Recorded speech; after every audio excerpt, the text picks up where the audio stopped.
Oh, I almost forgot to unmute. Hello. What's up, everybody? Welcome, Batman. Welcome to the Wardcast. Every Saturday, we're here live for your viewing or listening pleasure at 5 p.m. Central Time, usually, to talk about what matters most: video game news, machinima, survival horror, and just games in general. I'm your host. I'm your host, Sean Clark. Alongside Batman. Alec Funnel. Have you ever been turned on by the smell of a good fart? And Carmen De La Cruz. Hello. Are you Bane? What was that? Hello. Marbury. I don't know. Where did Batman come from? Where's Jazz? She's been bat-napped. Bat Jazz. Being a bat Jazz is difficult. What? Bat cop? Does that hide your identity? Shh. I'm under bat cover. Hello, Sasha. Welcome to the Batcast. Yes, hello, welcome. I ran a little late today, and I blame Resident Evil. Why? Well, we'll talk about that when we get into the news. Because this week, we're going to be talking about Resident Evil Requiem, Resident Evil Survival Unit, and a whole bunch of Nintendo bullshit. Because Nintendo has been constantly in the news, and you could probably guess why. You know, doing their typical bullshit. Plus, we have Ward a Monster and I Spy to play. Then we'll close out with Nobody Asked Us. Jazz is gone. Batman took her. But I guess, Alec, how was your weeks? How have you been? What's going on? Yeah, it's gonna take a little while. I attended my Uncle Alan's funeral this week. It was nice seeing, family I haven't seen for, a hot minute. It was kind of nice just to play a bit of soccer with, the younger ones. Football. Yeah, but if I say football, people are going to think I'm playing. No, you're English. We know what you're talking about. If you say soccer, we think you're fake. Poser. All right, so I played ice hockey. Anyway. I also had my results back from my DNA swab. So it turns out I'm 79% English. Turns out no, you don't say. I know. you're 20% gay. Well, only 20%. I'm 15% Scottish, 4% Irish. Irish, yeah. And 2% from the Netherlands. That's. You guys really don't get around. Yeah. Apparently, I didn't go far. But that's not all. So I did the DNA thing. It came up with a bunch of DNA matches, and I got some in Canada, a bunch in the US, one as well in Colorado. Just saying. What's their name? I might So know we're- them. Should I find them? We're all related. We might know them. We're all related. Oh my god. There's a Great. couple in Ohio, 6 in California. So, yeah.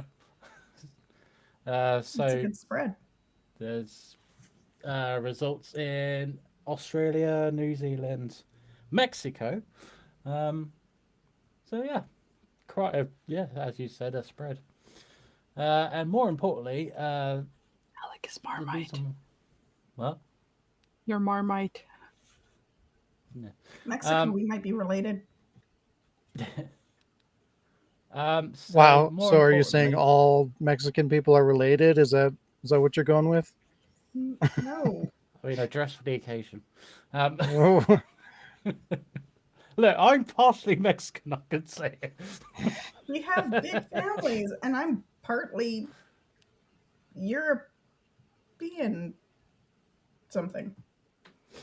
Anyway, the I did it for two reasons. Two reasons to try and get into see if I can get any health things from it, and also because my mum was adopted, so she never found out about her birth family, and we might have got a good lead into it. So yeah, there's some exciting news. So now you can tell her she's probably Mexican Yeah. or I from don't know. Colorado. Or both. It also does like little traits about it's like where I get certain things about me from, either my mum or my dad. And so Got your it's been penis quite from your mom. interesting. Yep. Anyway, that's that shit. I watched In Betweeners series 1, 2, Oh, and it's 3. so good. Yeah, it's been a while since I watched it. It's so stupid, but it's so good. I watched Mongrel series 1 and 2. I watched seasons 1 to 6 of South Park. I played and beat Metal Gear Solid while sat in a fucking car in a traffic jam. You beat the whole Commitment. that time? Hope you weren't the one Yeah. driving. Holy shit. No, He probably obviously I could. wasn't driving. I mean, if I was driving, probably would have got home. I mean, traffic jam. I don't know. It's something about a car got set on fire or something. I don't know. Because of the heat. Yeah, sure. It might have been battery operated, so it wouldn't surprise me. Deserved it. So, I also played and got the platinum of Death Stranding 2. To be fair, I got that a few weeks ago, so... How was it? Was it hard? I didn't do too badly, because I can remember, like, Death Stranding 1 Platinum. I know I did it 2 or 3 times. But I didn't really space out between the story and the... other side objectives, but this time I did it quite more balanced, so it was a bit more enjoyable, although some of it was like, really, I just delivered like 500 packages to you and you're only this bit away from being maxed out. But I still enjoyed it. I mean, my partner, he's completed Death Stranding 1. He's immediately gone into Death Stranding 2. He's about 75% done. So, yeah. I enjoyed Death Stranding 2. I actually played Death Stranding 1 again. To record footage. To do the machining here. Because I was recording the footage. But then Nash wants to play Death Stranding 1. So I was like, alright. So that's another thing. I jailbroke my PS4. So I was able to play PT Silent Hills. And I actually recorded it twice. From start to finish. So I completed it twice. And I'm like, oh, okay. I have some ideas which I have sent out into the atmosphere. So that'd be good. I played Sniper Elite V2. I played SmackDown Here Comes the Pain. I beat the Simpsons Arcade 91 game. And I started playing Daymare 1998 again. I thought I'd give it another go. And I completed the first chapter or episode, whatever you want to call it. Feeling any different about it or about the same? About the same, actually. I mean, yes, I got further, but I'm just like... It could be better, but it's not terrible. Fucking... You have to think, like, okay, you got about 3 or 4 different fucking ammo types. And you pick up shit. You can either use it to mix other shit, and then there's a fucking door hacking thing. It's like, yeah. I don't know. Are you saying it's too complicated for your brain, or Yes, I am a Okay. simple man. And speaking of simple man, Carmen. what? How was First of your all, how weeks? dare you? You're welcome. My weeks have been increasingly better. I'm waiting to start a new job, so I'm excited for that. Just waiting for the start date. I played just mostly the same thing, Phasmophobia and Minecraft, and I dabbled in a few that I free downloads from Steam. I have this one thing. It's called, I can't pronounce it. Is that what it's called? That'd be No. awesome. Umamasume Pretty Derby. And it's a derby horse game where instead of horses, you have anime girls with horse ears and horse tails. Might be leaving. problematic. I mean, I don't blame you. Why? Why would you play that? Just Of all the games out there, there's so many of them. That's what you landed on. I don't have to defend. I mean, I play some dumb shit, all right, for the record, but like, come on. I don't have to defend myself to you. I will let you know how it goes. And also, Please don't. I downloaded the mobile version of League of Legends. Also, don't ask why. Mobile garbage. I can't remember if the last time we spoke, if I had mentioned K-pop Demon Hunters. I think I did. You did. And I watched that another couple of times, only another couple of times, because I watched so much reviews and media of it that I don't really feel the need to watch the movie again. So I only watched it like maybe twice more. It's, if you have not watched it, I promise you it is good. It has 106 million views now, and it is Netflix top #1 thing ever. That makes me sad for humanity. And it's good. Don't knock it until you try it. Also, did you see that, Carmen? Are you talking? Yes, I can't pronounce it, but yes. And Lee, go fuck yourself. How dare you play that abomination? Umemasume Derby. Yes. Yes, Shayla, that is exactly it. If I just Googled the top 10 shows on Netflix and it's not one of them. Yes. It's not a show. It's a movie.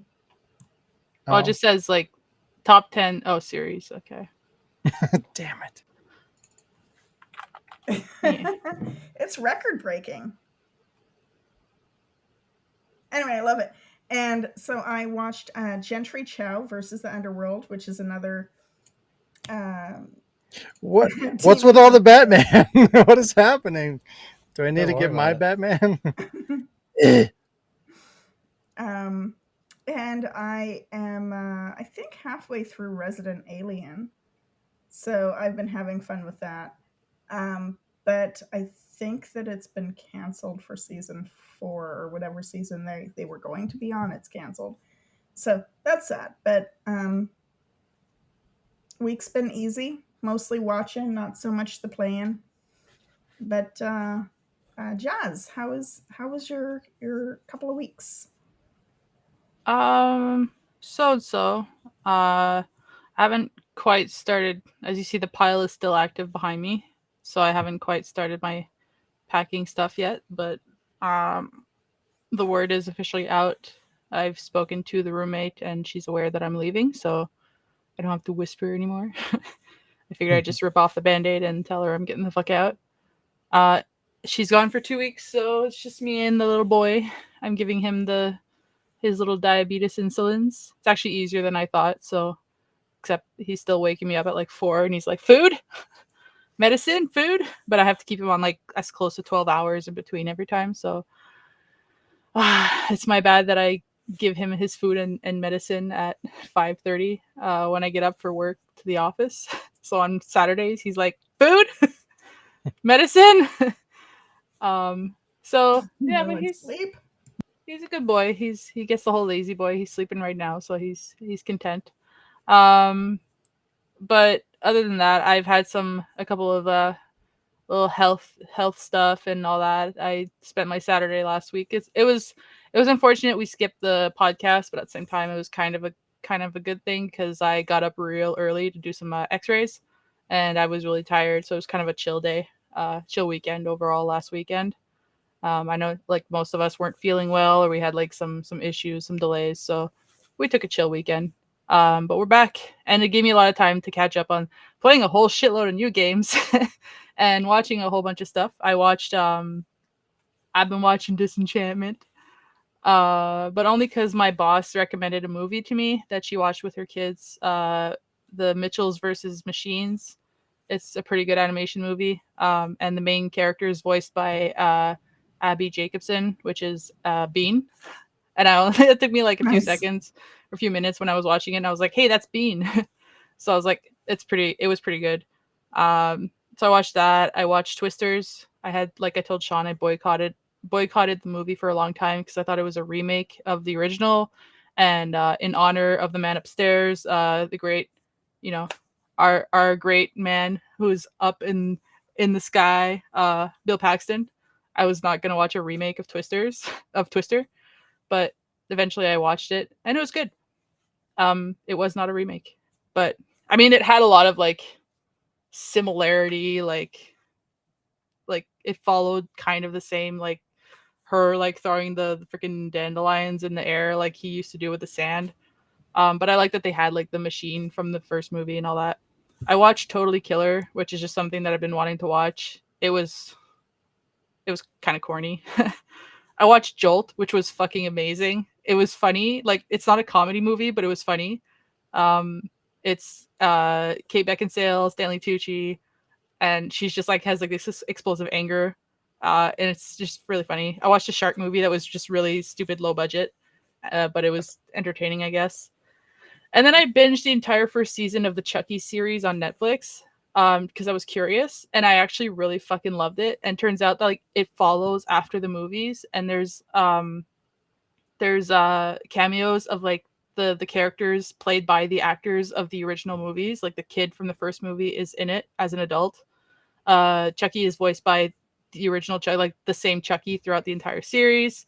There's one of the girls from the other movies that's in it. Like it's just it was good. It was really good. I really enjoyed it. I got to figure out how to watch the next seasons because they're not on our Netflix. And then for games, I played Split Fiction with Shayla.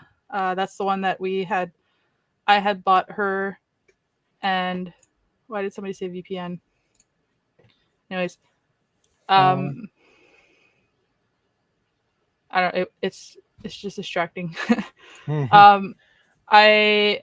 I had bought myself and her the game because I thought that we would really enjoy it. And it's funny because she had said like, "Hey, can I be this character? And this one looks like you." But then I don't know why I was like, "No, this one like that has short hair. Like we should swap."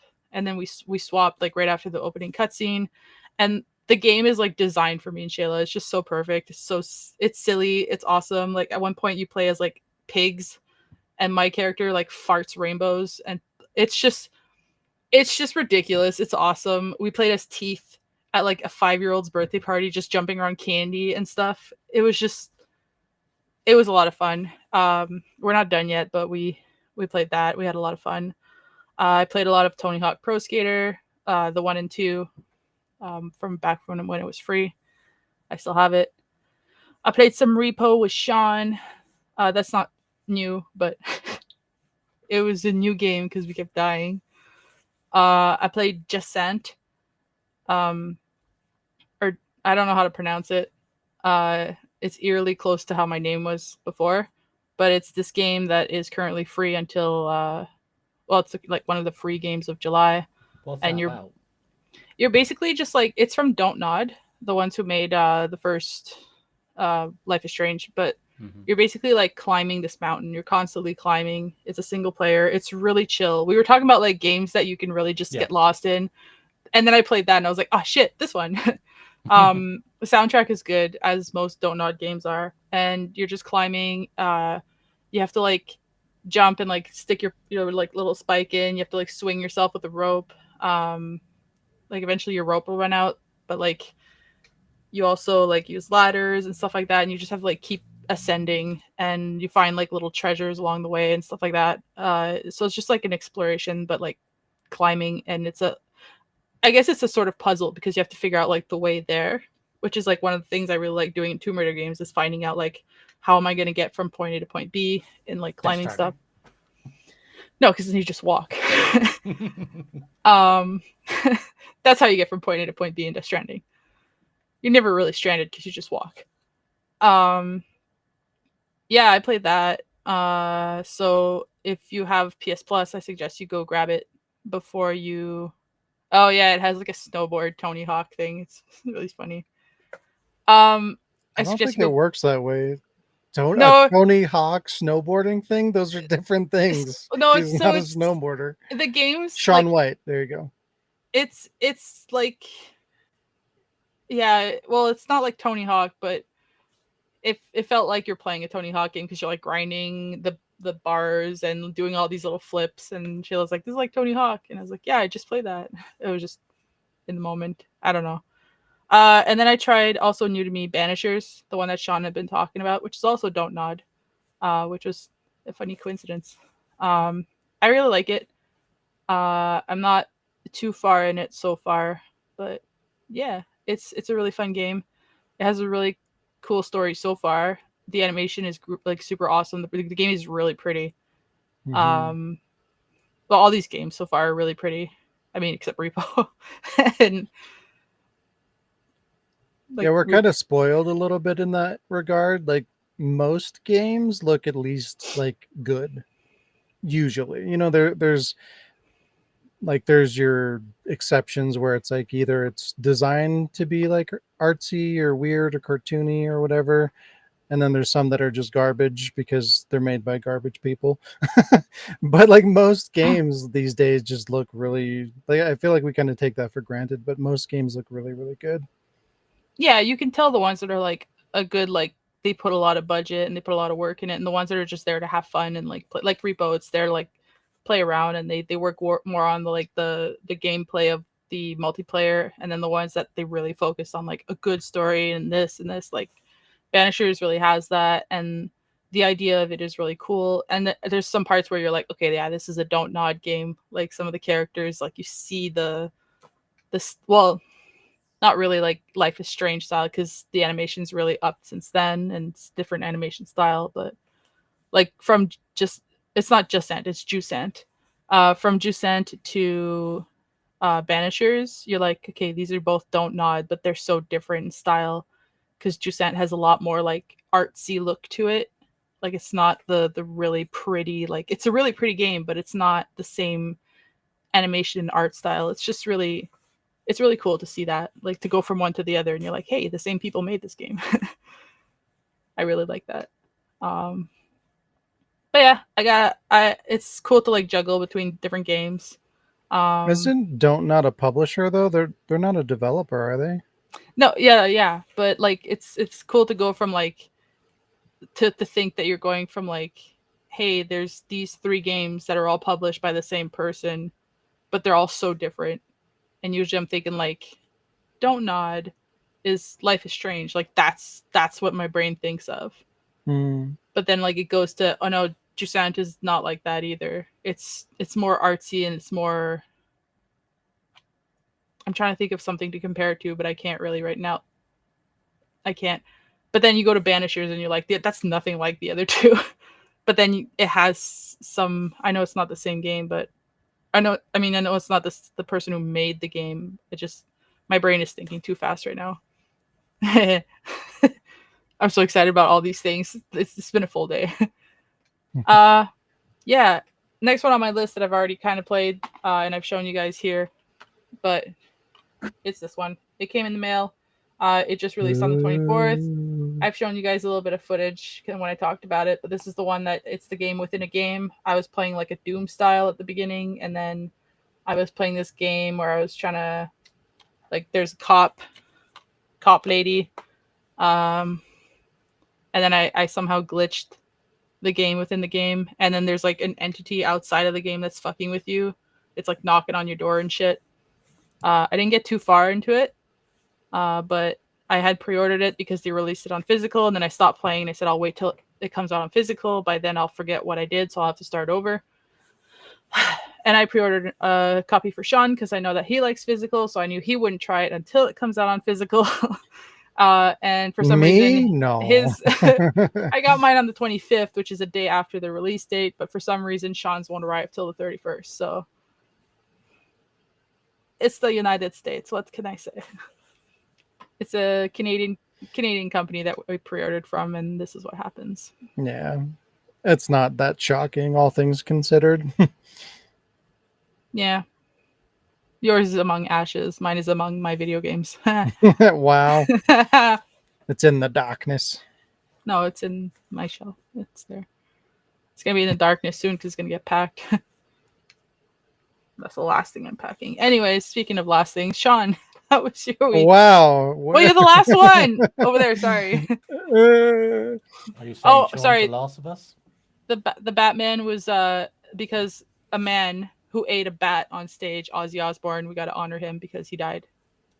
He died too? Oh yeah, he died. Hulk Hogan just died as well. Yeah. What the hell's going on? I'm not a fan of Ozzy Osbourne. I just wanted a reason to wear my Batman mask, and I used that. It wasn't actually planned. I just found it on the floor.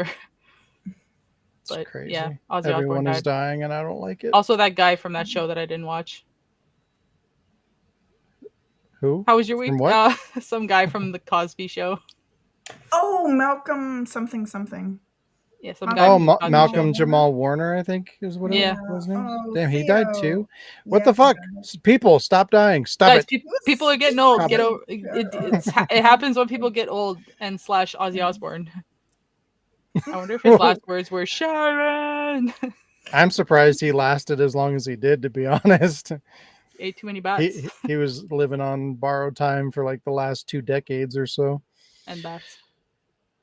He would have been a cure for COVID, just no one thought to take him. Not if he keeps eating bats. He would have gotten rabies instead. Yeah, so this is the thing. He would have built an immunity towards Maybe eating the bats is a cure for COVID. it. Yeah. Nobody's tried it. So By getting rabies. exactly, they cancel each other out. Speaking of Oh, rabies, listen. Sean. Wow. Hello. I watched Fantastic Four, the new one. Ugh. And it was, you know what? I think That- it was actually better than Superman, which is not saying a lot, but didn't it have it's something. Pascal? Yeah, and like he actually did a decent job. I'm not a big fan. It's a roller coaster for me. Like once upon a time back in like the Game of Thrones days, like I used to like him, and then he just gradually became more and more irritating as time went on. But like I don't know, I felt like he did a really good job with that role, and even though it was kind of a weird casting, like he somehow managed to pull it off. So credit where credit's due. Good job for him. And it's better than all the other Fantastic Four movies for what that's worth.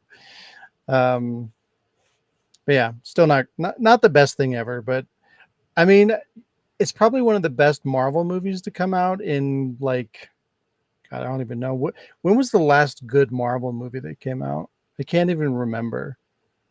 Shazam! No, because it was the second one, and that one was That's decent. oh, that's DC. Good. I'm just You're thinking like like, superhero exactly. movies in general, because they're all getting terrible. Define good. Yeah, I don't know. I can't. That's how bad they've been. Is I can't even remember the last one that came out that was worth a shit. But yeah, it I didn't hate it. So there's They're all that. worth a shit. Doesn't make them good. It just makes you want to go shit. And I started watching Stranger Things again, getting ready for them to bring that back in, I think, November. Oh, it's gonna And I suck. haven't watched it, and so it's going to be really bad. Everybody's so old. Season 4 was So really weird. bad. So weird. Yeah, it's going to be terrible. They're going to ruin it. Stranger More. Things season 5 is gonna be called Stranger Danger. I don't even know how they're gonna like pull it off, because I guess they're doing Well- like some kind of a time jump, but like not enough for it to actually make sense, because it's like they're just going to like I mean, I guess it depends on when they go into the 90s, but they're going into the 90s. But like, how far into the 90s are they going? Because like they they have to justify a good like what 5-10 year gap at some point because they've never acknowledged a jump in time with the first four seasons, right? Not that I can remember.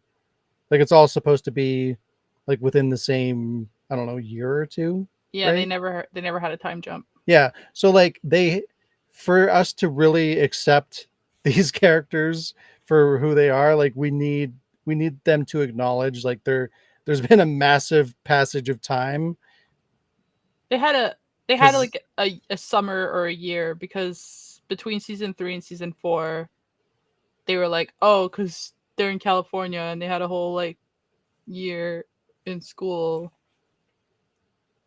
right. So but that's what I'm saying. Like if it's a year or 2 years in the future and that's like their excuse or whatever, like that's not gonna work. They gotta be like, it's been fucking It's been 8 years or whatever. Like that's what they need to do because these people are looking fucking old. Like especially like Nancy and Jonathan. yeah, they look terrible. Like they I So they look like they're like strung out on drugs. They look like they're in their 40s. Like they're supposed to be children. Like what and did we're supposed to just you believe this? did you see the IMDb like picture showing like the last season is coming? No. Okay, well that's how I knew like they were making like the last one was coming. Well, we knew it was coming at some point, but like I was on IMDb a lot, just constantly looking up like who was in this, who was in that, and I just saw like a picture with like a whole bunch of the characters, and then just said like season like the final season is coming, and fucking Millie Bobby Brown wasn't even on there. I was like, The fuck? are we having another season with no 11? Is that what they're doing? Like, is she's too good for the show now? Probably. She's probably She's too like, I was expensive. Sherlock Holmes' sister twice, bitches. I don't need to be on this shit no more. I was in a movie with Superman. But yeah, it's gonna be terrible. Yeah, Um I it's gonna don't suck. We don't have remember if Russia this I time. mentioned before, but I finished Extermination. That was a little while ago. Been playing Death Stranding finally. Finally got back into it, and I'm further than I was in my first playthrough. And I mean, I'm getting into it. Like I'm starting to enjoy it more than I did the first time, but it's still I'm enjoying the story, but the gameplay I'm still kind of on the fence because it's still yeah, it's just like fucking walking around and fighting gravity. Like that's the whole thing.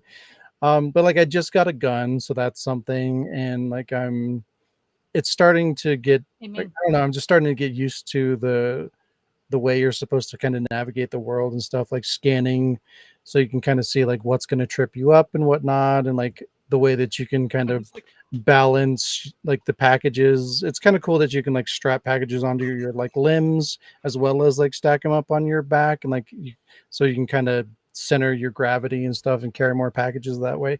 Like I do like that there's more depth to it than I thought, and like it's almost kind of like a little mini game there on how you kind of stack your stuff. That's should have kind been of cool, Tetris. but it's just like at the end of the day, it's still like literally just fucking run from here all the way over there with a bunch of packages and don't fall down. Like that's the gameplay loop, and it's weird. Um, but I'm enjoying it though so far. I think by the end of it, I'll probably be a fan. I think. It's like the Amazing Race. I want to get the guy. There's like a motorbike thingy, and it has no battery, and I just want that. Like, I think I'm close to Oh, getting it, you have to but get a PCC. yeah, I think I just got that. It's like a fan or something, like a solar charge thing. Yeah, it's Yeah. like as soon as you get it, you can just charge it up and go. So when you get the vehicle, like, how does that work for your packages? Because like you put your packages on there, like, do they? If you go too fast or hit a bump or something, do they fall off? Um, No, you're just kind of no. immune to So it. the cargo, if you manually put the cargo into the truck or the bike, then it will stay in the truck or the bike.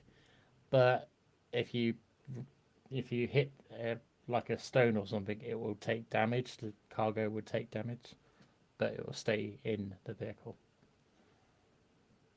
So that seems kind of worse. Because like it's not like you can just drive through shit. Like that would be the benefit of having the vehicles, that you don't have to worry about the terrain. But if you're going to be like driving over shit and it's going to be damaging your stuff, then like why even bother? You have to think about like the timefall. Like, is the timefall going to cause your cargo to get damaged? Yeah, but again, like the timefall doesn't damage the packages, though. It just makes them It does. susceptible, not according to the tutorial, unless it gets worse later. But yeah, I I'll let don't. you work it out. Rain makes you old. It does. It's Bread true. makes you fat. But yeah, playing that. What else? I did a bit of I played something. Oh, I played this Project Towerfall. It's not very good. I was really excited about it because it has really cool box art. Like it looks cool. I like the art style. The game, like we were just talking about, like every game looks good nowadays, or most of them do. And that game is another one. Like it looks pretty. Um, and I don't know. It was just one of those games. Like sometimes you see a game trailer, it's like, oh shit, that looks really cool, and you just have an idea of what that game's going to play like. And yeah, it wasn't. It was very simple, and I beat it in like 3 hours, or like it was one sitting, maybe 3-4 hours. I went through the whole thing. I got the platinum. It was just like a really shallow experience. And like the idea, like it has some cool ideas behind it, where it's like the boss fights are kind of like third person shooter bullet hell kind of things. Like if I don't know, I know you guys typically don't play like shmups, like shoot 'em up, top down, arcadey kind of shooter games, but Shayla would probably appreciate this. But like when you fight the bosses, they shoot just like tons and tons of patterns of like bullets at you, and like as you're kind of running around and shooting the boss, you have to kind of navigate through all these like bullets and orbs and shit that are flying at you, and it's kind of a unique experience. But it's just the way that they did it is so unbalanced. Like the game is super easy overall, but like about halfway through, the bosses become so fucking overpowered and difficult that it takes the fun out of it. Because like the thing is, like the whole bullet hell thing doesn't really work in a 3D space, because you can't be aware of your entire surroundings, because you can't see what's coming from behind. But like they'll throw things behind you that explode and send like shock waves towards you, and you're like supposed to be dodging this shit, but like how the fuck are you supposed to do that? Because like it's coming from the front, it's coming from the back, and things are just hitting you from like every angle. It started getting really frustrating. And the final boss, I literally had to fight somewhere in the neighborhood of like 50 or 60 times. I was getting really pissed off, especially because you have that like shock of like, oh, this game's easy, and then you hit this fucking brick wall at the end where it's like, am I even going to be able to beat this fucking game after all this? It's like, I thought this was going to be an easy experience, and then it's just like, fuck you. You're not going to beat this. But yeah, I ended up having to like cheese it and like kind of tuck myself off in a corner and just bullshit the boss fight, and I still like barely got through the whole thing. But yeah, anyways, Winning's winning. that game sucks. I really wanted to like it. I was hoping it was going to be cool, but no, it's garbage.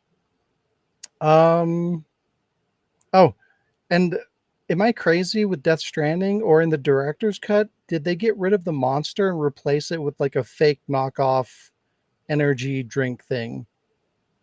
Oh Like the yeah, monster's yeah. not there anymore. What the fuck happened? So license expired. However, since I jailbroke my PS4, I got Death Stranding on it, and I got the Monster energy drinks on the table. So Ooh, Sasha, yeah, Cuphead. Cuphead is a bullet hell game. That one's kind of a unique thing as well because it's like 2D bullet hell. But yeah. Good job, Alec. Yeah, good job. way to go. And yeah, that's pretty much it for my week, which means Jazz, you have or no, that's at the end of the news that you had something. Yeah. Okay. Yeah. All right. So Unless you have that Resident Evil video. Which one? The music video. Oh, the You want AI to do it next thingy? week? Yeah, let's do it next week. I didn't upload it, so I don't want to have you guys waiting around for me to upload that. Which means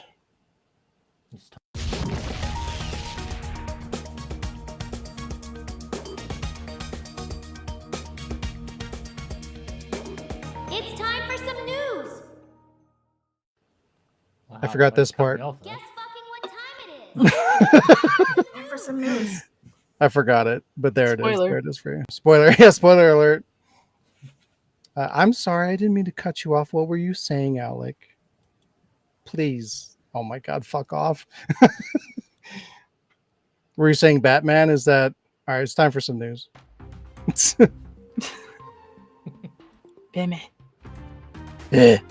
Surprise! Nintendo sucks. This company just can't stay out of the news these days, and let me tell you, that is not a good thing. So what's Nintendo done now? Oh boy, let's see. Remember how the Switch 2 is supposed to be backwards compatible? Well, I mean, it's backwards compatible in the sense that it plays some games more or less, but that's a whole other rabbit hole. Well, it actually isn't backwards compatible out of the box. You have to download a day one patch before the Switch 2 will play any Switch 1 games. It also won't play the vast majority of Switch 2 games without the patch. Any games requiring a virtual key card require the update before you can even do the download in the first place. Also, you can't use the microSD express cards without the update either, which is the primary expandable storage medium for the system. Nintendo's welcome tour, the $10 Switch 2 user guide, requires $140 worth of accessories and possibly a new TV to complete. You seriously can't make this shit up. Playing through the entire experience earns you a medal. You can get a gold medal for completing everything, or you can enter a cheat code to skip the parts you can't complete because you don't have the required hardware, thus giving you a silver medal. Some of these sections require specific hardware that doesn't come with the Switch 2.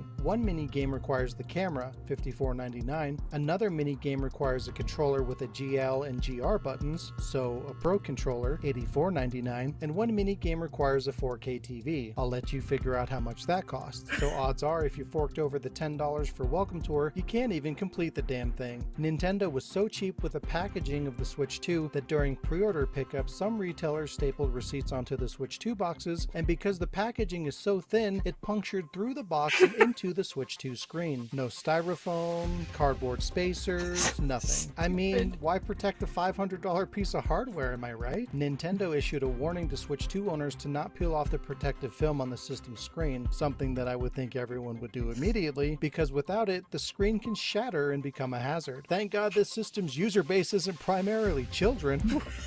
Oh wait, Nintendo also warns that the internal battery may become, quote, impossible to charge if you don't charge the battery at least once every 6 months. So, if you use the system wrong, i.e. violating Nintendo's user terms, it gets bricked. If you don't use it enough, it gets bricked. Anything else, Nintendo? If I use it in the bathroom, will it be bricked? Can I take this thing anywhere? Do I have any freedom to use my system at all? And finally, reports of analog stick drift are already starting to pop up, some of them right out of the box. This was a huge issue with the original Switch, and before the Switch 2 launch it was confirmed that the analog sticks hadn't been improved from the Switch 1 to the Switch 2, so it's likely to have the exact same issue. Unfortunately, despite all these fuck-ups and shitty business practices, the systems are selling anyway. Nintendo has reported that the Switch 2 is the company's fastest selling system globally, with more than 3.5 million units sold in the first 4 days alone. What happened here, everybody? Why are we buying overpriced garbage?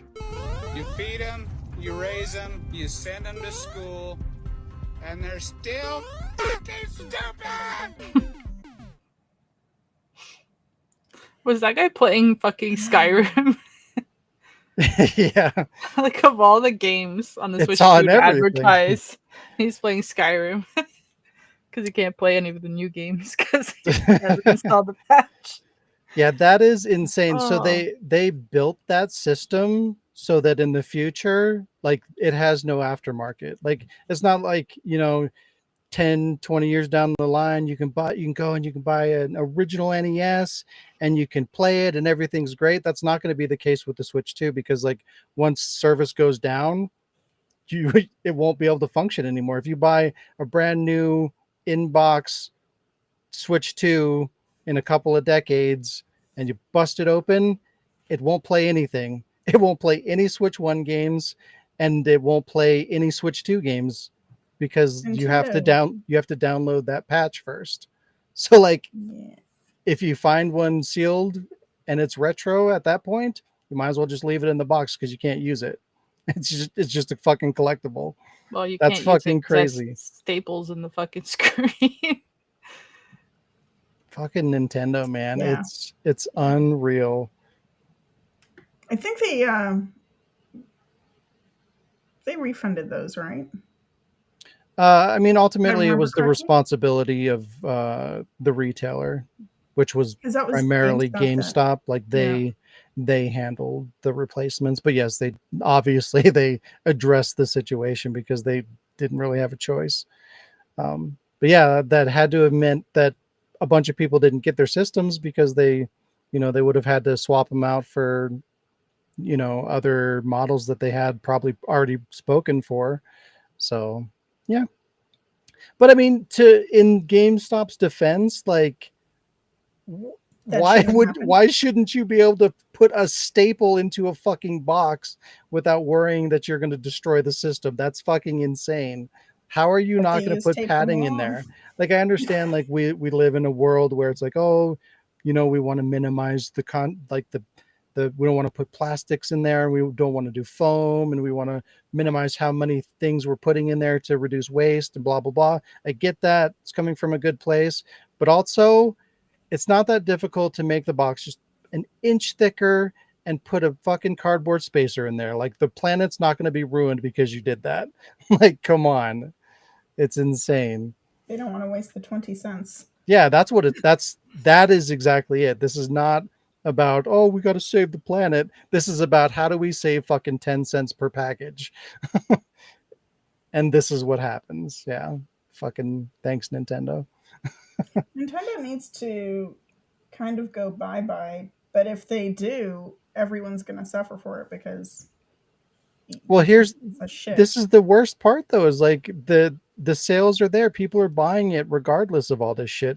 And like even though all of this shit is floating around like the news circuits and shit like this, like your typical gamer or whatever, your casual gamer, the vast majority of people that are buying these, a lot of them are buying them for their kids. They don't follow the news. They don't give a shit about any of this. So it's like it doesn't really matter that there's a discussion about this happening at all because no one's really like not enough people are going to hear it for it to make an impact.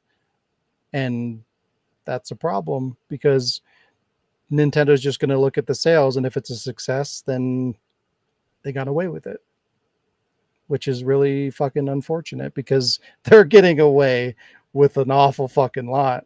Because guess what? That's not the only thing we're going to talk about for Nintendo, because the next item is about Nintendo as well. And the one after that Yay. is also about Nintendo. So strap the fuck Yay. in.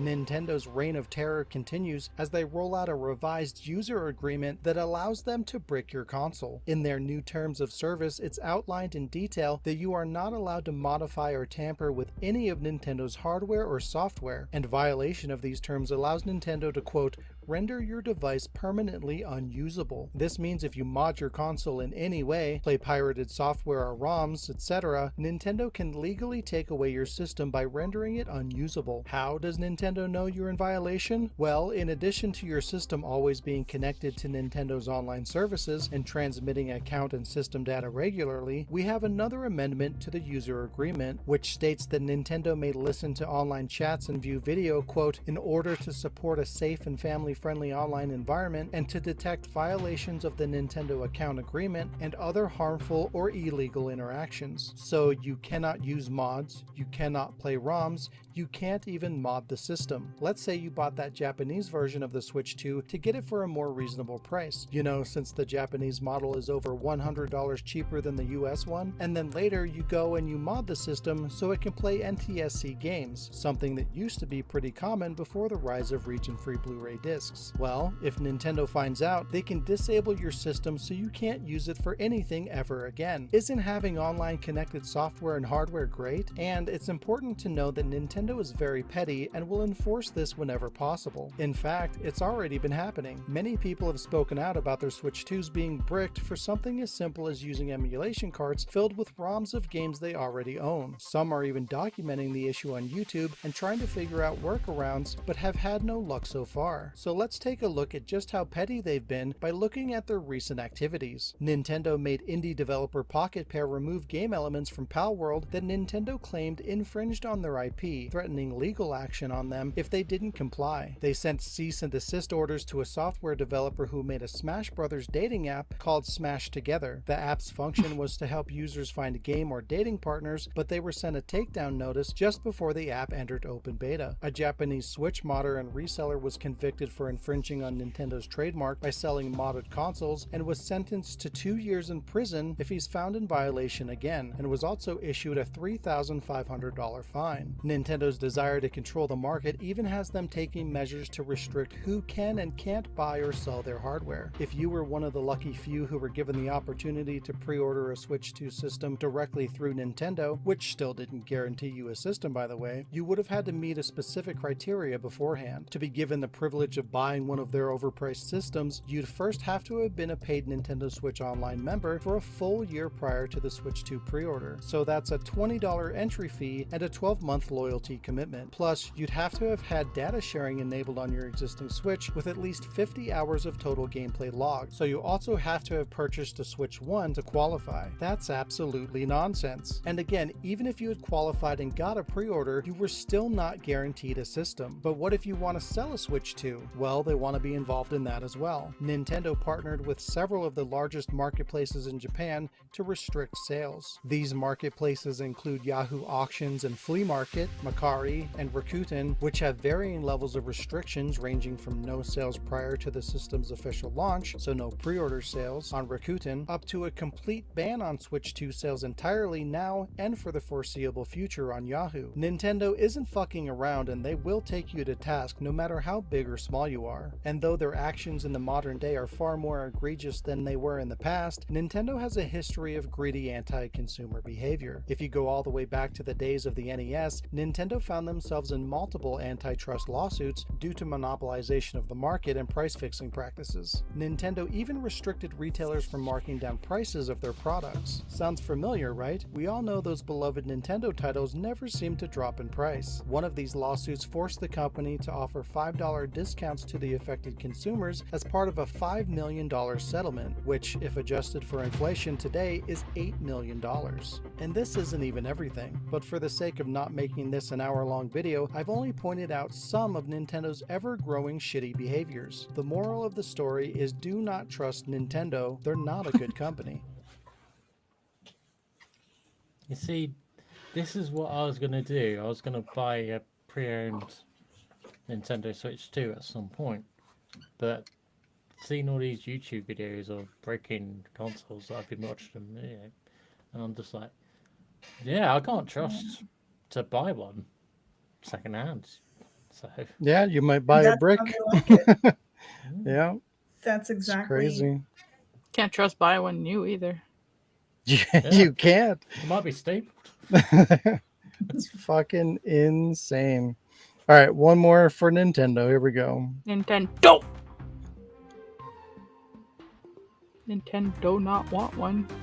right? Nintendo Switch prices could skyrocket, and some developers are disappointed with the company's focus on digital distribution. Nintendo is already taking a lot of heat due to the price for the Switch 2. $450+ is a big ask for the dated tech inside their latest portable, but it could get a lot worse depending on how things go with the tariffs. The console's current price point was set based on the idea that the current tariff rate as of April 10th remains the same for the next full year. Nintendo President Shintaro Furukawa said if the tariffs change significantly, Nintendo will consider and implement any price adjustments. This means any increase will be passed on to the consumer. A very noble approach, guys. A new report warns that tariffs could increase the video game console prices up to 69%, which would put the Switch 2 at about $760. If this happens, demand for the system will likely disintegrate. Additionally, Nintendo's decision to distribute physical games digitally with game keycards has not gone over well with everybody. Obviously, this is a huge disappointment to collectors and preservationists, but even some developers don't approve of this method. Night Dive Studios CEO Stephen Kick has spoken up on the matter. If you don't know, Night Dive Studios are a big name in remasters with games like Doom 1 and 2, System Shock 1 and 2, Turok 1, 2, and 3, and most recently The Thing. Kick said, quote, "Seeing Nintendo do this is a little disheartening. You would hope that a company that big that has such a storied history would take preservation a little more seriously. Yeah, you sure would think that."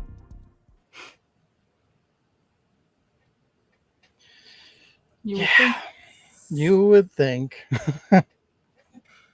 It's crazy, man. Nintendo is just going fucking insane over there. Just doing, it seems like they're doing everything they can think of. Every fucking shitty, evil thing that they can come up with. They're like, yeah, let's do it. Let's go for it. When was the last time they had a change in like CEO, CFO?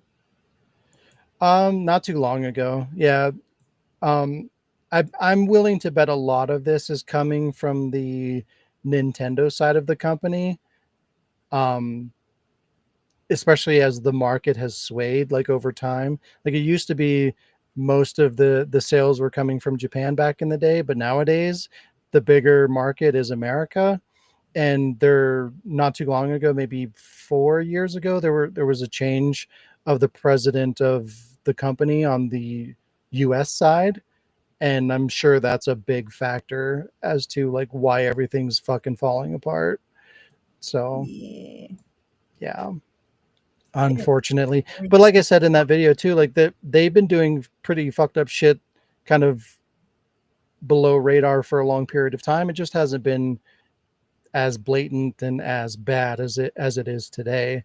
But they've never been like a pure like everybody sees Nintendo like, oh, they're great, they're fun, they're for kids, everyone loves Nintendo, but like behind the scenes there's always been some shady shit going on there. So and it just exploded in the modern day. So yeah, it's crazy. Crapola. Yeah, Basically. sad. It's very sad. I used to like Nintendo. I never even thought about, I didn't even know about the older shit that happened in like the 80s and 90s that they were doing until I started going into all this shit and kind of diving a little bit deeper to kind of see what they've been up to in the past.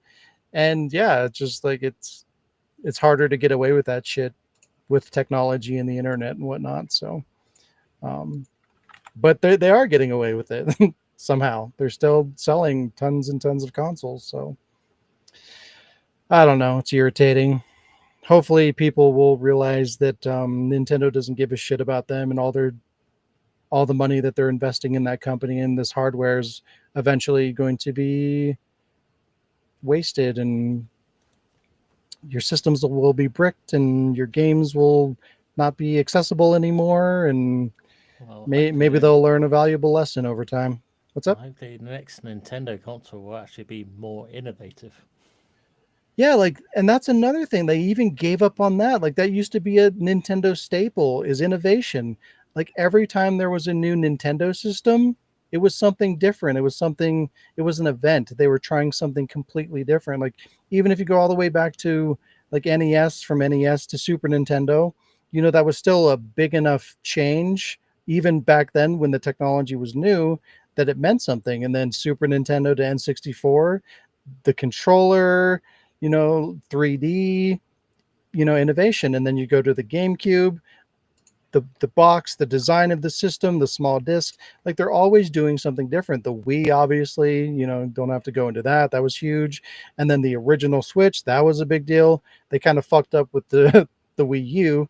But that, I think that was just kind of they were playing their cards a little bit early there, because that they didn't get away with what they're getting away with now, because like the Switch and the Switch 2 is the same thing that they tried to do with the Wii and the Wii U. But at least that had some innovation, because the Wii U did add like the tablet and stuff like that. So like there was still innovation going on there, where now it's just like the Switch and the Switch 2, it's the same goddamn thing. Yeah, I'm actually seeing a lot more love for the Wii U nowadays. I've Yeah. noticed that too. Like there's kind of like a boom in popularity, like for whatever reason. I think people are realizing that they kind of shit on it a little prematurely, because there was that confusion as to like, what the hell is this? Is it an upgrade? Is it its own system? And then there wasn't a lot of support. So yeah, it just kind of went to shit really fast. Maybe I'll try that instead of a Switch 2. I would highly recommend that. Shitting really fast. Yes. Shit very fast and very hard. That's my recommendation. Speaking of shitting fast and hard, let's talk about Resident Evil. Oh, jeez. Resident Evil Survival Unit, the mobile game that nobody asked for and nobody will play. This isn't the first time Resident Evil has gone mobile. There's been a host of crossovers with the brand over the last few years, one such game Survival Unit copies from directly, and before that Resident Evil was no stranger to mobile. But let's face it, this is simply a case of chasing trends and chasing money. Development costs are often a topic of conversation when it comes to video games in the modern era. Companies claim game development is too expensive, and consumers say game prices are too expensive. All the while, publishers quietly funnel millions of dollars into these random projects that nobody asked for, which are destined to fail, ultimately inflating costs and overall development within the company. These rising financial demands are more often than not a result of poor planning and bad business decisions. So when they blame the cost of development and push rising costs onto you, you really shouldn't stand for it. But I digress. Let's talk about why this mobile game shouldn't exist and its bizarre reveal. This is another instance of Capcom abandoning innovation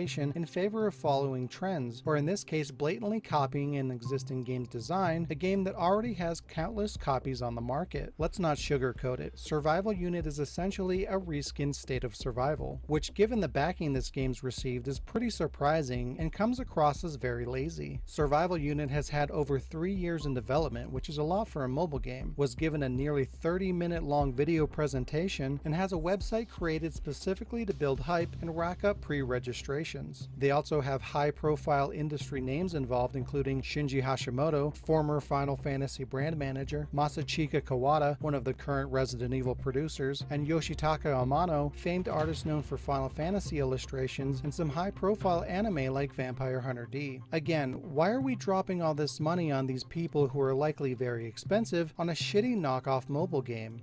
Answer: microtransaction money. All that aside, let's look at the game itself. Survival Unit is adopting the tired parallel universe approach as to not damage the series' canon narrative, and thank God, because this Castlevania-ass thing plays a significant role in the story. I was hoping this kind of conflicting gothic monster design thing would die with Village, but here we are. You play as a knockoff Ethan Winters looking character named Protagonist.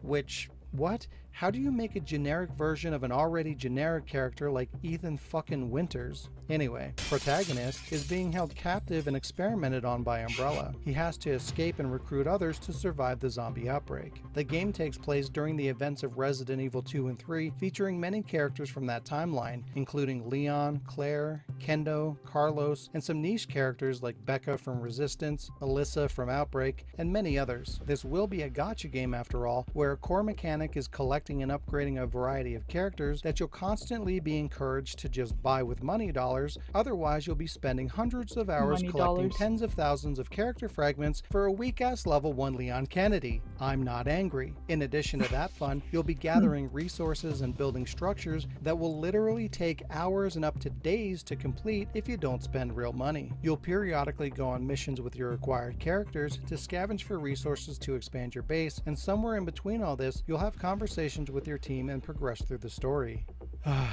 Resident Evil Survival Unit will be free to play, of course, and you can pre-register right now through their website. The game still has a few months of development left, but it's expected to launch by the end of 2025. Who's Nope. I excited? pre-registered during this video. Huh? Nope. What? I pre-registered during this Oh video. my god, I should kick you from the call immediately. I mean, they couldn't even make something original. Like, it's gross Protagonist. enough. It's it's gross enough that they're fucking pursuing the mobile garbage market, but like, really, you couldn't even come up with the fucking original idea to do it? Good lord. It's probably a placeholder name and it'll be fine, and his name will be Ed or something. I don't know. No, he's gonna be protagonist. Like, he's gonna be whatever you call him. Generic fucking Bill Butcher man, whatever the fuck. The full. Bill Butcher. Steve McSteveson.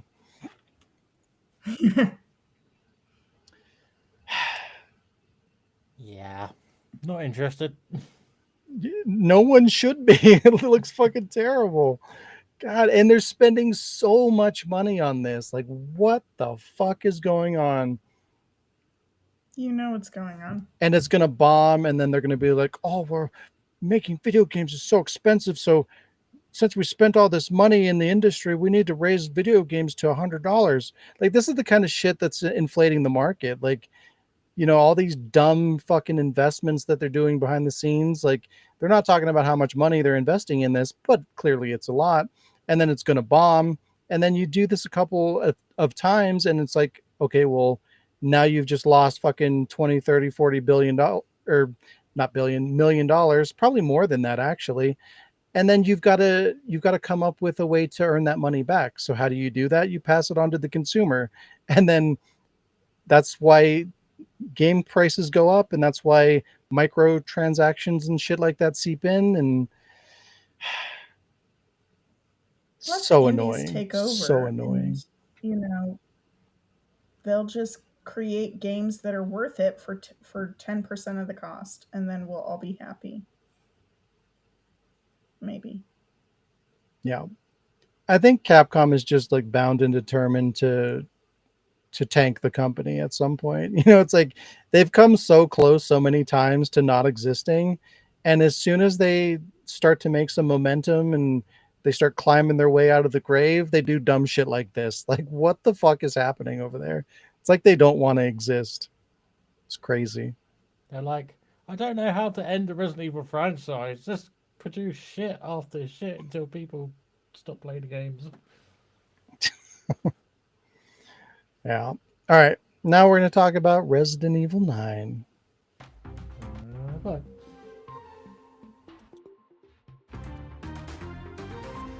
More information on Resident Evil Requiem surfaces, and it sounds like Leon won't be making a return after all, at least not as a main protagonist. Requiem was built with the series' 30th anniversary in mind, which inspired the game's return to the series' original story arc for the first time in over 12 years. The game's director Koshi Nakanishi confirmed that not only will players return to the ruins of Raccoon City, but they'll be able to explore the RPD in its ruined state. Also, Umbrella will have a role to play, according to one of the game's producers, Masato Kumazawa. He said, quote, "We wanted to return to a story that continues the overarching narrative rooted in Raccoon City and the secret machinations of the Umbrella Corporation. As the series celebrates its 30th anniversary, we believe Raccoon City is the most fitting setting. As for the protagonist, they wanted a character who could tie back to the roots of the franchise while still allowing the player to feel vulnerable. This is an important element for the game's more horror-focused setting. To achieve this, they introduced Grace Ashcroft, who is introverted and easily scared. Though she will have a hero's journey journey and become more confident and capable as the story progresses. She's also the daughter of Alyssa Ashcroft, who was featured in both Resident Evil Outbreak games in the early 2000s. Nakanishi admitted they initially thought about making the protagonist Leon, but decided to stay away from characters who would be experienced and capable of surviving without a high level of fear, essentially saying that Leon is too much of a quote superhero to be the lead in a proper horror game.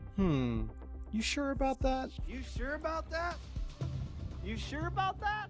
Producer Masachika Kawada said they packed a lot of content into the game, so we may see other characters from previous titles in some form, including Leon, especially considering the game was built with the 30th anniversary and a return to the main storyline in mind. It can't be devoid of core Resident Evil characters. A big focus for Requiem is on the character development and overall realism. A huge effort went into making the characters truly believable. You can see the characters panic and emote with realistic detail, sweat and redness on their faces. You can see the attention to detail in the characters' eyes, the way light illuminates through their hair. A lot of work was put into this. The core gameplay experience is being labeled as quote addictive fear according to Nakanishi. This revolves around the feeling of overcoming tense, scary situations and the way that it makes you feel. He believes that the gameplay will satisfy people in this way, which in turn will make them want to keep coming back for more. Even if the player dies, they'll return wanting to approach the situation in a different way. It's been confirmed that this game will be in line with the previous two titles when it comes to gameplay. Nakanishi says the core Resident Evil 7 experience is at the heart of the game, but was rebuilt and expanded upon for Requiem. It'll have a first-person perspective, but there will also be the option to play in third-person as well, much like they did previously with Village. However, there will be certain areas where the game will recommend that you switch to first-person. That said, Kumazawa did recognize that third and first-person games are quite different experiences, and that they essentially developed two separate games in parallel to achieve genuine experiences for both perspectives. It turns out some of the rumors that have been floating around about Resident Evil 9 were actually true. In addition to Leon almost being the protagonist, Requiem was initially going to be an open world game with online elements, but the team decided that wasn't what fans would want.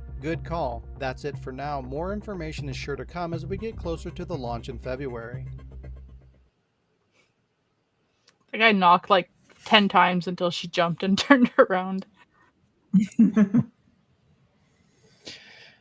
Yeah, I still don't know how I feel about it. Bleh. I really, I just wish they would stop. You know, Or Might be good. Might be a little bit of hope. I was hoping that when they did the remakes that it would have like rerouted the path of the mainline franchise, and you know, we could have gone that direction and it would have been more consistent with what Resident Evil used to be, but we're still living in that, you know, post Resident Evil 7 Village era, and we just can't get away from it, and I'm not a fan of that.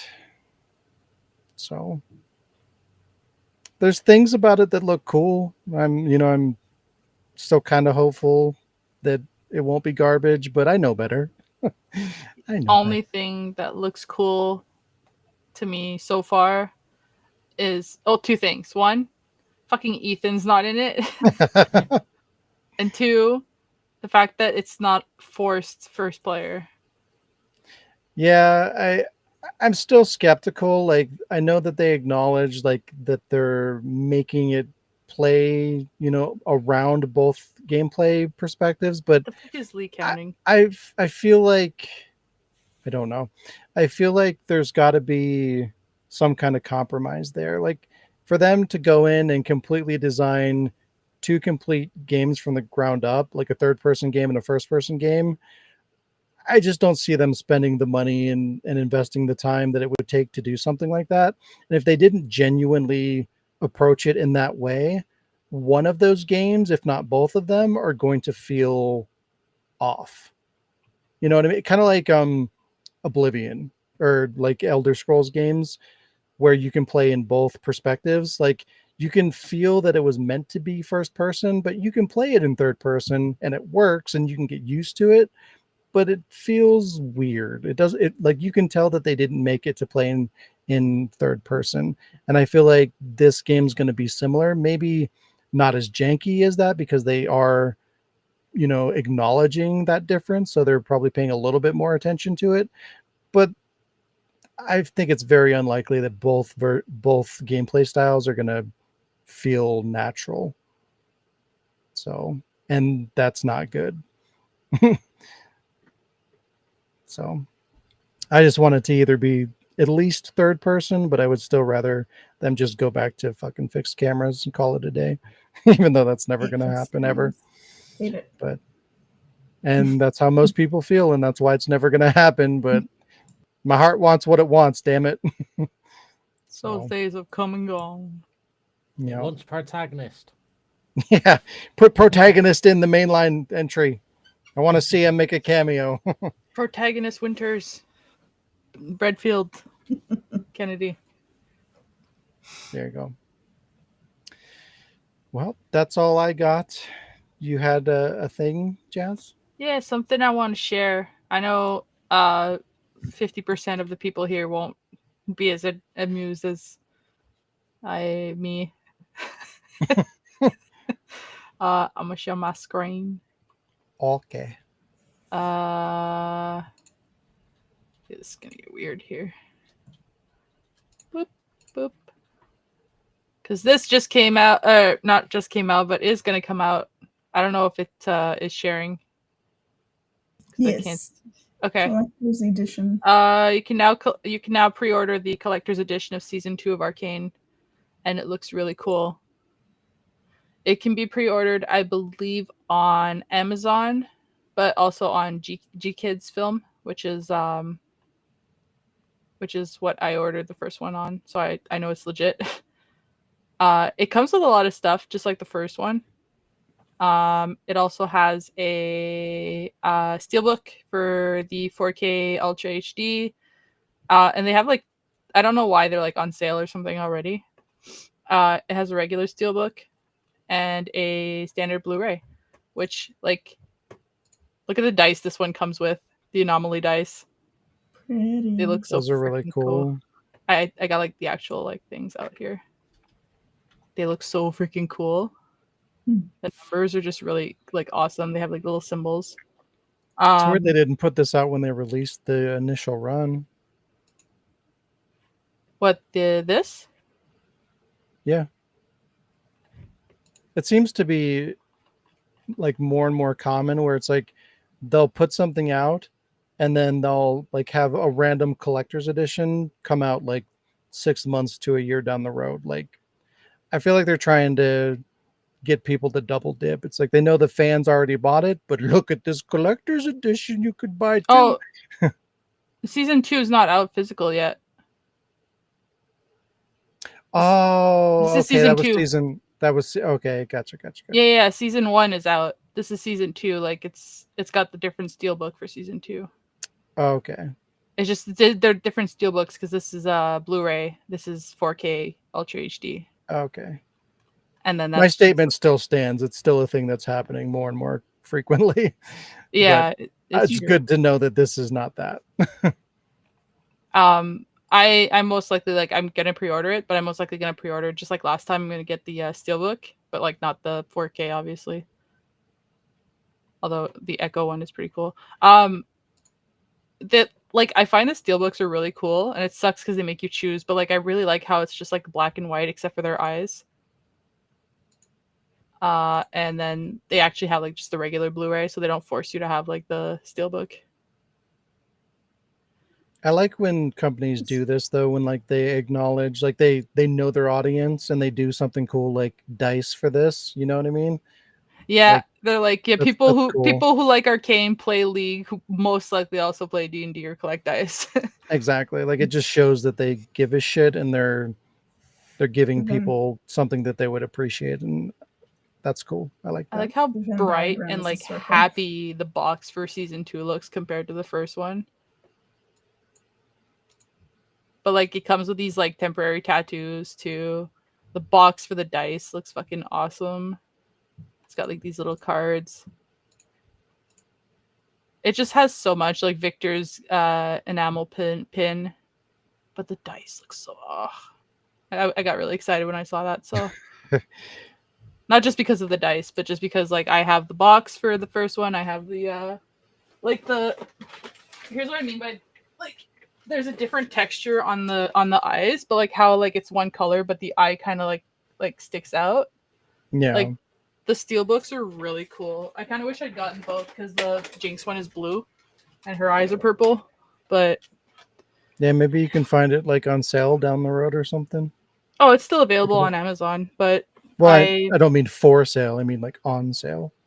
yeah, but I'm a fan of Vi, not Jinx. I like Jinx, but Yeah. Vi- Well, that's Vi what I was mean though. Like if you could get it at like a discount, it'd be cool just to have it in the collection, but not like because you Yeah. don't since you don't like her specifically, like it's not worth paying the full price for it. So Sure. if you could get a deal, it'd be cool just to have the complete collection. But yeah, And then Lee, I was going to do a news article about this, but I didn't have the chance. But Lee pointed out that they are doing a pre-order for the vinyl for the soundtrack for Expedition 33 for Claire Obscure, and it looks really, really cool. So yeah. I'll probably still cover it in the news just to show pictures and talk about it a little bit more. Maybe next week if I'm able to. I'm still trying to get caught up on everything, but I would like to talk about it. And that'd be a quick one too. Probably be a quick little like 40 second video that I could probably throw together because it does look really cool. But yeah. Oh, Stop it. Oh, time for some news. I did not mean to click that. Alec It is has now news. time for news again. It is now time for the gams. Alec, I hand it over to you. It's game time. Hell. Yeah? Yeah. What a monster. I can't believe. What the hell? Yeah, what the hell? What in the hell? Let's see. Claire Obscure is so good. Well, the top left is Barry. That's just a new logo I came up with. I don't think I know any of these. Yeah, no. Kid's got 2 left feet, though, I think. Or something. Wait, is the left arm Poncho Lara?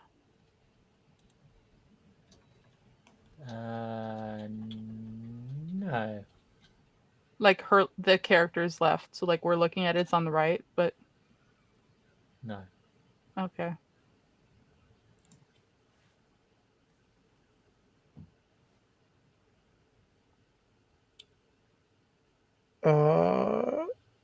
The left leg looks like fucking a Tekken character. Shayla says Jin. Yeah, Jin. Nope. No, Kazuya. No. Nope. Is it the Prince of Persia? Nope. Oh, is it Go from Virtua Fighter? No. Fucking hell. Somebody from King of Fighters. Nope. I just saw he was playing that. Eddie Gordo. Nope. God, get fucked. Oh, is it Chloe? The arm, yeah, it's Chloe from Life is. I was like, I recognize the tattoos, but and the armbands, but I couldn't place it. Oh, There is no Tekken involved in this lot. Not Tekken. That is a Tekken ass leg. Tekken ass. The head is John from MGS4. So, well done. Baby Virgil. It's funny. It does look like that. I'm getting nothing. Is the right leg Chell from Portal? No, the shoes. No. She didn't have shoes. She doesn't have shoes? The shoes are all weird in Portal. Yeah, Are they're they? I don't remember that. It's like They look like weird, like leapfrog, like bouncy shoes. No, Yeah. Kim. you know how the Oh. things that amputees use to run? Wow. No, literally, it's like a special running prosthetic they just look like stilts. or those. But it looks like the little runners for. Anyway. It's a torso. Yes, it is Riding Sun from NDS4. I prefer Baby Virgil. Baby Mario. Baby Virgil. Okay, I'm going to send Sean the reveal. Boop.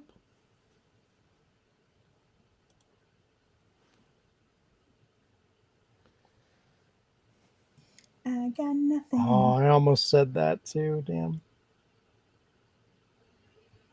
Which one's the girl's leg? Let me know when you're ready for the results. Chat, let Sean know when you're ready to reveal. That leg pisses me off.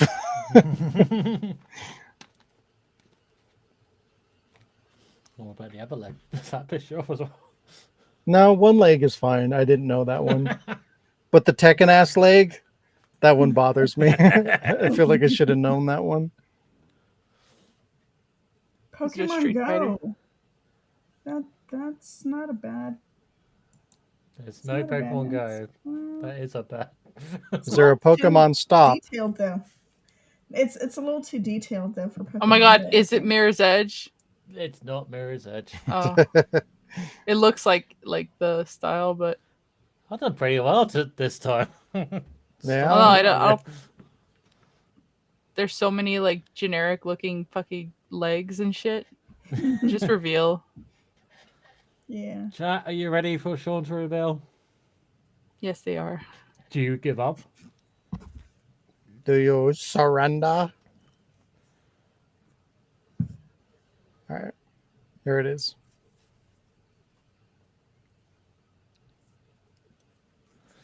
Okay, so Little Don't know John, who that is. Don't know who MGS4 that head. is. Don't know who that is. Don't know who that is. Colt Vaughn from Deathloop, the body. Tyrone Henry from Resident Evil Resistance. Yong Song from Soul Calibur, the other leg. Dahlia Gillespie from Silent Hill. And Chloe Price, Life is Strange, the other arm. You done stumped us. I did. Yeah. Oh, dang. I knew Chloe. The rest, I have no idea. I spy with my little eye something beginning with Homeman of Kinto. Alright. 2 words, motherfucker. 2 words. First Yeah, word that's for letter legit true. something, Nobody was going to get G Deathloop because no something. one cared about Deathloop. E. That is accurate as fuck. Something B something E. I'm gonna So, say Fighting Force is the first one. Bleach. Fable. What? Fable is no. Lots of What? characters. Fisting Force? There we go, Fist and My Force. bad. Oh wait, is it the games or the characters' names that give us the clue? Well, since there's all the characters, it can't be a character name. Oh yeah. I'm guessing the first word is able. I can't remember that character's name from Bleach. Is the first You? word able? Fuck ass. It is not able. Yaiba? How would you get Abel? Abel. Wait, no. Because Yeah, I am interested, Generally generally interested how you got able. Because I was looking at the dude from Bleach and I was thinking of the word bleach instead of Ichigo, and then don't ask, I was jumping. Fire Emblem. There we go. Well done. Shayla really helped out with that one with his Shargo and fire at the start. So yeah, well done. And also, I might have mistaken Rachel for Lisa. Don't ask. So the answer F is Fighting Force, Ishago from Bleak's Shattered Blade, Rachel from Resident Evil Revelations. E, Say it right. Revelation. E for Erica. It's a relevations. Rubbish. Revelatons. Revelatons. Egad, Luigi's Mansion. M. Mary Sunderland, Silent Hill. B. Beretta from Resident Evil, various games. L. Leisure Suit Larry. Or Larry. Say his name right. The next one. Electrobuzz. Nope, say it how he would say it. Say it how he would say it. Do it. From Do Pokemon it. Stadium. M. It's Meta Knight. Aw. Kirby's Adventure. You can say it. No, you're the Pokemon freak. Wow. But you know that I know how he sounds. He wanted you to make a fool of yourself. I'm curious. Didn't. to He just hear sounds this. really stupid when he says his own name. He I sounds mean, like don't all the Pokemon? Yeah. he sounds like Nixon in Futurama. Body has to Was someone talking to you? No. Yeah. All right. What happened to Super Monkey Ball?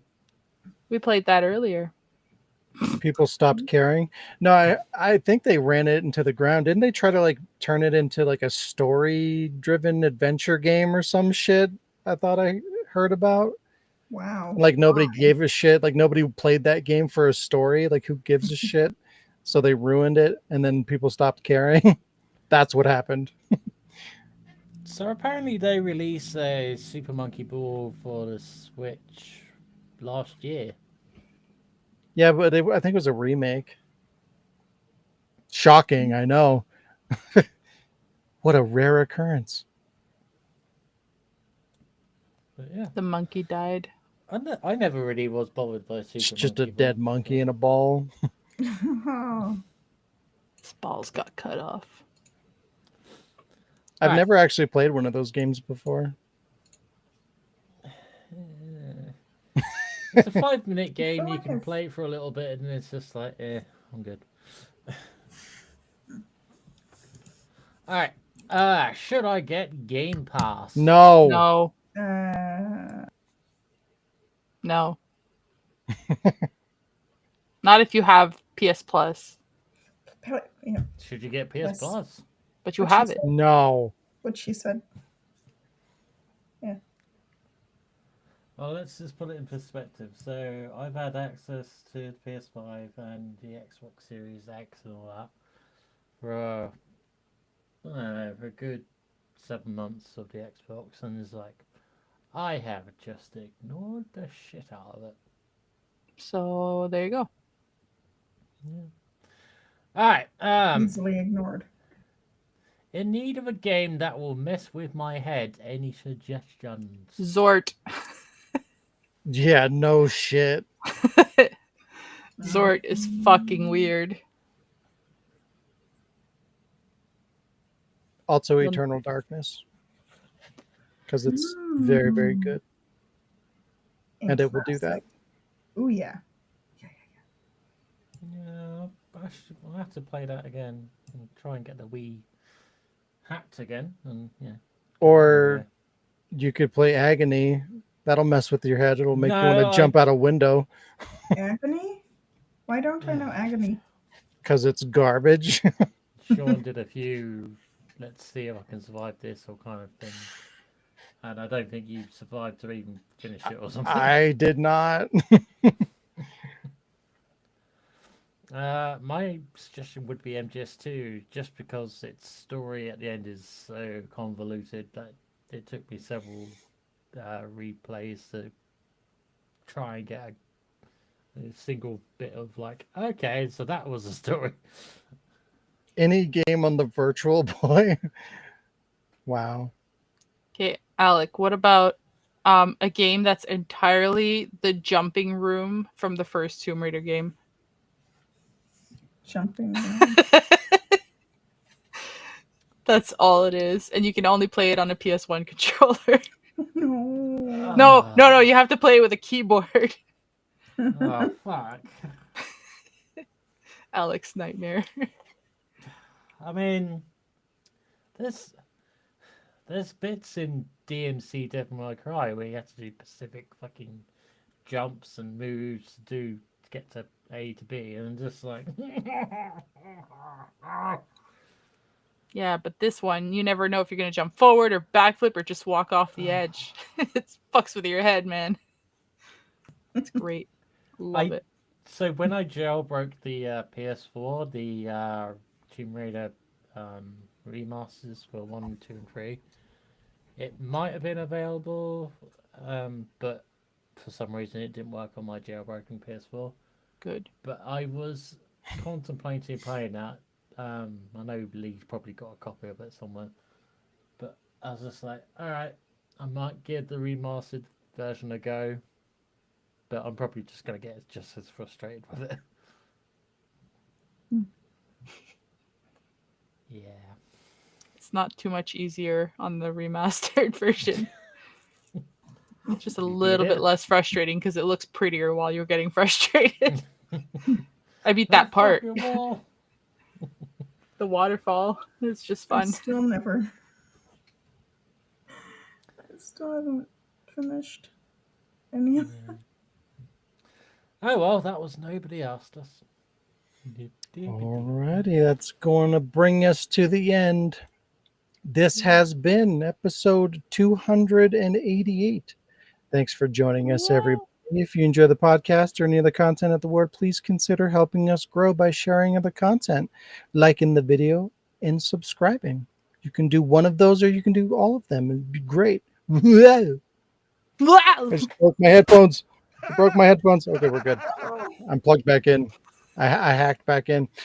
You could also support us through patreon.com/thewordproductions for access to exclusive content, or you can support us right here on YouTube. Either way, thanks for watching. Have a great week, and we'll see you next time. Bye-bye. Shut up and take my money.